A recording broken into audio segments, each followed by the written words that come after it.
NTN 24 está con los protagonistas de la noticia. Establecemos contacto en vivo en Miami, Florida, con Julio César Alfonso, director ejecutivo y presidente de Solidaridad Sin Fronteras. Señor Alfonso, muy buenas tardes. Muchas gracias por acompañarnos y preguntarle. Lo estábamos escuchando, ha habido un repunte de esos médicos cubanos que están en Venezuela y que están tratando de irse a Estados Unidos. Había ese repunte en el 2013, se habla de que este año ya han sido 700 los médicos que han volado a Estados Unidos. ¿En qué condiciones lo hacen? Y preguntarle si esos médicos que llegan allá encuentran trabajo, encuentran ubicación o en qué condiciones se van.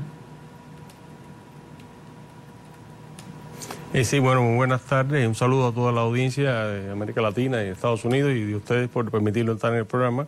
Efectivamente, ha aumentado mucho la cantidad de solicitudes de visas a través del programa de Parador Profesional para Médicos Cubanos establecido en 2006 por la administración Bush.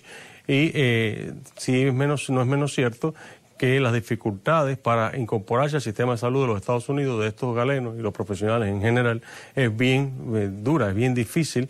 Justamente esa es la labor que hacemos en la organización, de orientarlos, guiarlos, tratar de facilitar su incorporación al sistema de salud de los Estados Unidos, lo cual se dificulta mucho no solo por el idioma, sino por los recursos, ya que son recién llegados y es bien costoso todo el proceso de reválida y el proceso de incorporación de estos profesionales al sistema de salud. Señor Julio César Alfonso, ¿un médico cubano va a Venezuela por su propia voluntad, conociendo qué es lo que va a hacer? ¿Qué manifiestan ellos cuando llegan a su despacho? Sí, bueno, los médicos salen de Cuba con varias opciones. Primero, no tienen mucha opción de negarse ante una misión internacionalista, como llama el régimen de La Habana, a estas misiones, ya que cuando el estudiante entra a estudiar en la universidad, la carrera de medicina, tiene que firmar documentos donde dice que tiene que estar a disposición de donde la revolución lo sitúe. Esto es un programa creado en 1982 por el dictador Castro, conocido como el Destacamento de Ciencias Médicas Carlos J. Finlay, y el objetivo es crear y graduar gran número de profesionales de la salud para exportarlo a diferentes países del mundo. Esto se ha convertido en una industria del régimen cubano, el cual utiliza a estos muchachos como trata de personas, donde los pone en los lugares más malos a trabajar altas horas laborales, donde cobra todo el dinero que da las Naciones Unidas, la Organización Mundial de la Salud y los países en cuestión, mientras que le paga una miseria a estos profesionales que trabajan en condición de esclavos modernos. Bajo esta condición ellos tienen que salir de la isla, no tienen otra opción, pero además de eso siempre es una mejor opción que quedarse en la prisión grande, que es la isla cubana, ¿no? Y porque por lo menos de esta forma tienen vías de escapar o tienen vías de ver otros horizontes, y por eso pues salen de estas misiones. Ahí los colocan en los lugares más malos. En Venezuela nada más han asesinado 69 médicos en los últimos 10 años, producto de que los ubican en los lugares más malos sin ningún tipo de seguridad, y así en África, en todo el resto de América Latina, etcétera. Preguntarle precisamente, llama la atención eso, que dice que cualquier opción es mejor que estar en Cuba. Preguntarle, ¿ninguno de estos médicos toma como opción volverse a Cuba viendo la situación que están viviendo en Venezuela? ¿Siempre es mucho mejor la opción de otro país, sea Estados Unidos, sea el que sea?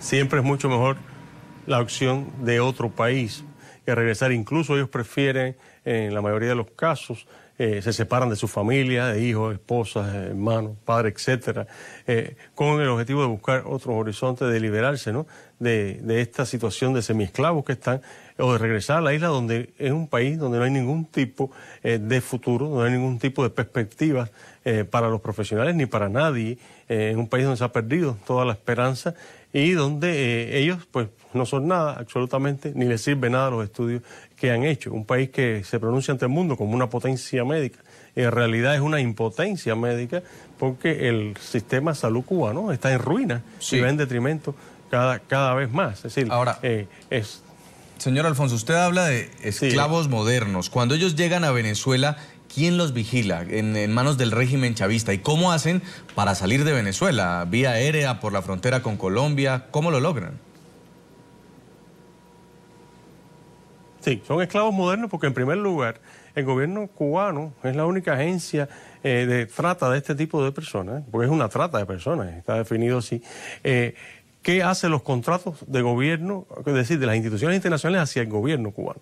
Cuando normalmente todos los médicos que van a cumplir misiones o a hacer cualquier tipo de trabajo en otros países reciben directamente el salario o la paga de la Organización Mundial de la Salud, de la Organización Panamericana o de cualquier entidad que sea la que haga este contrato. En el caso de los cubanos, el dinero lo recibe el gobierno cubano. En el caso de Venezuela específicamente, por ejemplo, Venezuela paga a Cuba entre $3.000 a $6.000 mensuales por cada galeno, de independencia de si son especialistas o no, etcétera. Mientras que los profesionales reciben entre 250, cuando más $600 mensuales del dinero que le da a Cuba el gobierno de Venezuela, sin contar el beneficio de 93 barriles de petróleo diario que recibe el gobierno cubano y que, bueno, ha estado interrumpido en diferentes momentos, pero aún existe ese tipo de colaboración en petróleo, además del dinero. Es decir, es un negocio redondo por eso, para el gobierno pero entonces, castrista este tipo de tratas. Preguntarle entonces qué pasa precisamente con esos acuerdos si a día de hoy, durante este año, 700 médicos cubanos que estaban en Venezuela se han ido a Estados Unidos. ¿Qué pasa en esos acuerdos entre Venezuela y Cuba?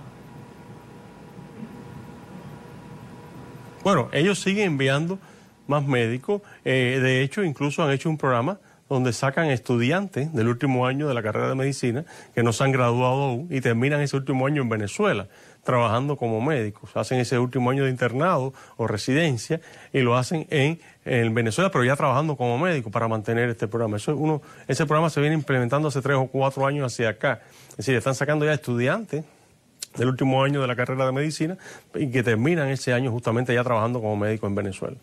¿Y cómo salen hacia Estados Unidos? ¿Como una especie de polizones? ¿Salen de Venezuela? Sí. Ok, salen hacia Estados Unidos. Primero cruzaban las fronteras con Colombia y todo este proceso, ¿no?, hasta llegar a la frontera con México. Esto creó una situación bien difícil en el año 2004, cuando empezó toda esta ola. De hecho, hicimos una campaña y así surgió la organización. Y tan fuerte fue esto que en el año 2006, septiembre 19 del 2006, el presidente George W. Bush, la secretaria de Estado Condoleezza Rice y otras personalidades firmaron un acuerdo migratorio donde establece que cada médico o profesional de la salud cubano enviado por Cuba en carácter oficial a cualquier país del mundo tiene derecho a aplicar a una visa parol humanitaria y llegar a Estados Unidos bajo la condición de refugiados políticos. Y esto se conoce como Cuban Medical Professional Parole Program, o CMPP, las siglas en inglés, y está establecido desde el 19 de septiembre del 2006, todas las embajadas de los Estados Unidos alrededor del mundo recibieron un fax donde explica esta regulación. A través de este programa se han beneficiado ya más de 8.000 profesionales en los últimos años, ¿sí?, desde el 2006, en los últimos 8 años.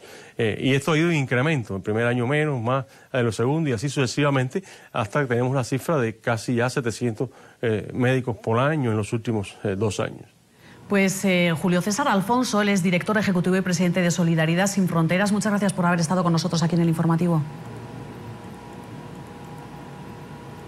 Gracias a ustedes y un saludo a toda la audiencia.